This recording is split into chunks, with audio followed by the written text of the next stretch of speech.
When an HP Slim desktop boots to a black screen, there are several effective fixes worth trying first.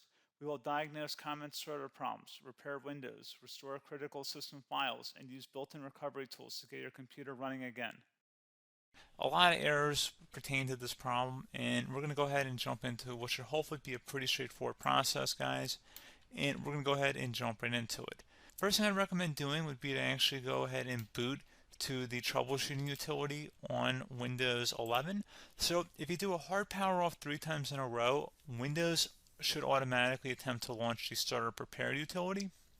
And if it doesn't find anything, it will give you the option to select advanced settings, in which case it will take you to a screen that looks like this. Now, if it does not take you to a screen that looks like this, or you're unable to get to that, you can also download the Windows 10 Media Creation Utility, or Windows 11. They probably will make a creation utility for Windows 11 at some point. And it doesn't really matter, you can actually run the Windows 10 utility on Windows 11 as far as I'm aware.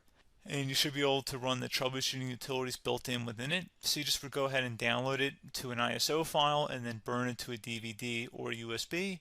It'd have to be about 4 gigabytes or more. It couldn't be a small USB flash drive, and it couldn't be a CD. It'd have to be a DVD. And then you boot your computer from it.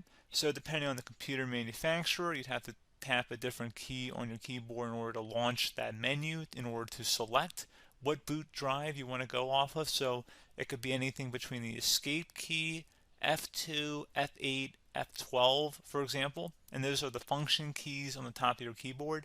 So you may have to just do a little bit of trial and error. Shouldn't take you more than a couple minutes. Googling it would probably be best before you even begin. But anyway, we're ready to go ahead and jump right into it.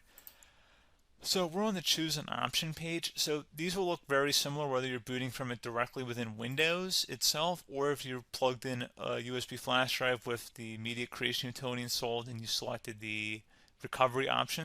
So when you are setting up your Windows 11 installation or Windows 10, depending on the drive you're using, there should be an option to repair your computer in the bottom left corner of the dialog window, one of the first screens that comes up. You go ahead and select that, and then it would take you to a troubleshooting screen like you see here. And you want to go ahead and select troubleshoot, reset your PC, or see advanced options. And then there are going to be a whole bunch of options in here that we're going to explore in today's video. The first one, we're going to actually go underneath advanced options and then select startup prepare, fix problems that keep Windows from loading. So go ahead and select that first.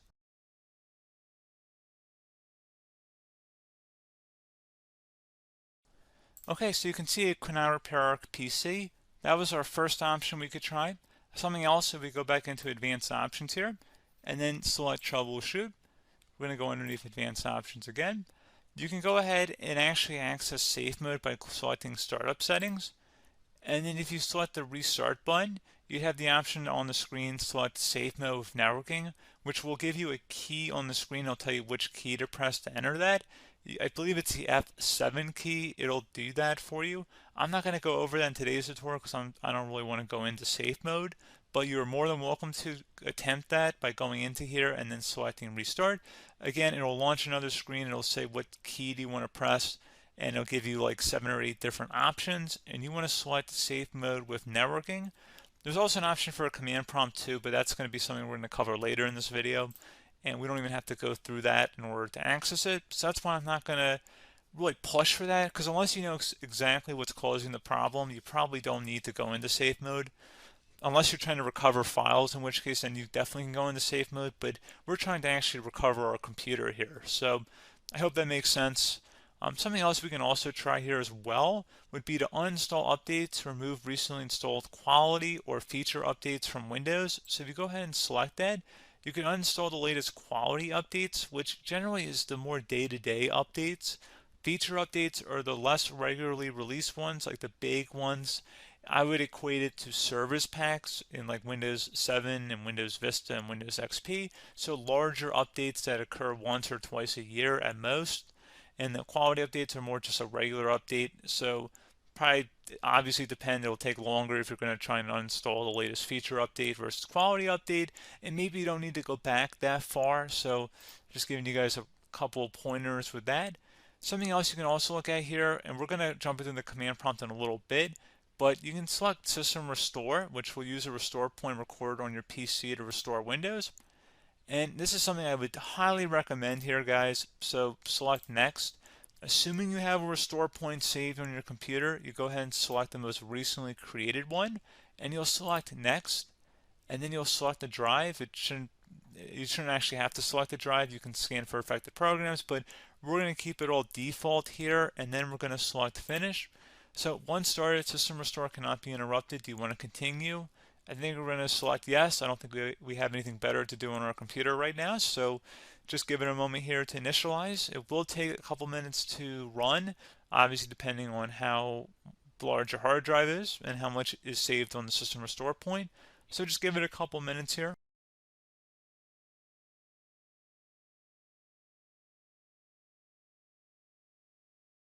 Okay, so you can see the system has been restored successfully.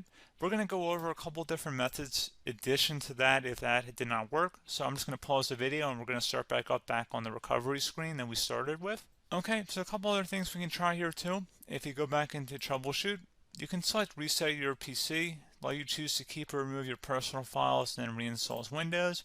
You can select to keep my files, which will remove apps and settings but keeps your personal files. You can also select remove everything, which will remove all of your personal files, apps, and settings. So this is more of a factory reset, the second option here. First option, it should not delete all of your personal files. However, it will pretty much clear most of your programs, and keep in mind, there's no guarantee that your information, number one, is even still available and easily recoverable on your computer to the point that you actually would be able to recover anything. And the second point is that there's always a chance that it won't actually recover and it will just do a factory reset anyway. So there's no guarantee that actually would keep your files anyway. So I would recommend trying to get a recovery tool and backing that up first before selecting it anyway. But again, those are a couple different options. And then something else you can try here if you go back to the choose an option. Another option, if you go underneath choose an option and select troubleshoot, advanced options, and now select where it says command prompt. Okay, so the first thing we should do is type our main hard drive here. In most cases, it should be the C drive. So you just do a C colon and then hit enter on your keyboard. So once you're underneath the C drive, we're going to type in dir and then hit enter on your keyboard. It should have program files, users, and Windows all in there. That's how you know you're in the right directory.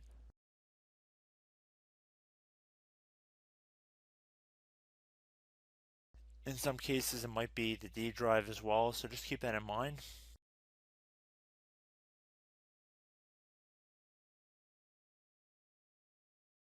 Next thing we're going to do is type in cd space / Windows / system 32 / config,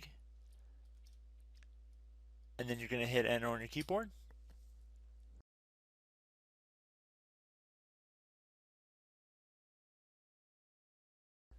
So now you're going to type md space backup.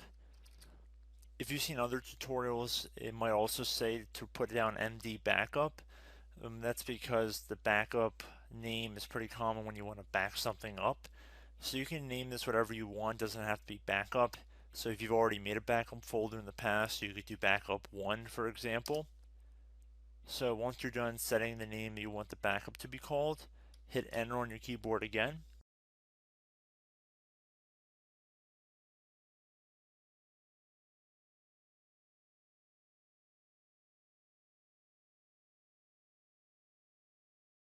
At this point you want to type copy, C-O-P-Y, space, then you want to do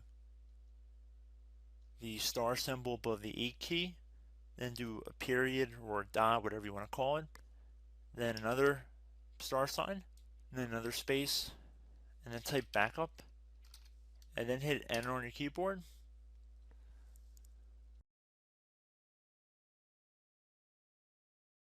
Now you want to type cd reg back, REGBACK, and then hit enter on your keyboard. So now that we are under the reg back, so now you want to type dir again, and then hit enter.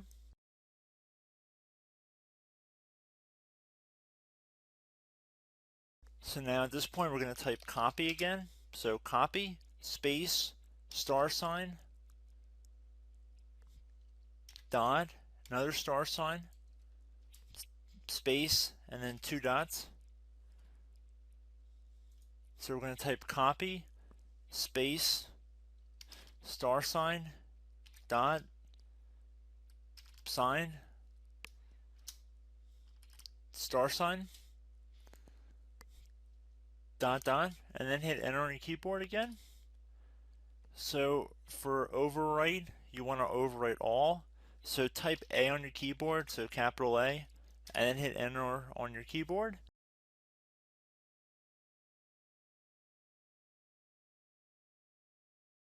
So at this point, you should be good to go. You can close out of the command prompt window, and if you accidentally continue to Windows 10, you should be all set. So I hope one of these 3 or 4 different methods we went through in this tutorial helped you guys out. Again, I'm not sure if you guys heard me earlier, but try to go back into your safe mode if possible and uninstall any programs you know might be conflicting with the Windows startup if you can get into safe mode. So just keep that in mind. Something very simple like that could be blocking up everything. So again, I hope this tutorial helped you guys out, and I will catch you in the next tutorial. Goodbye.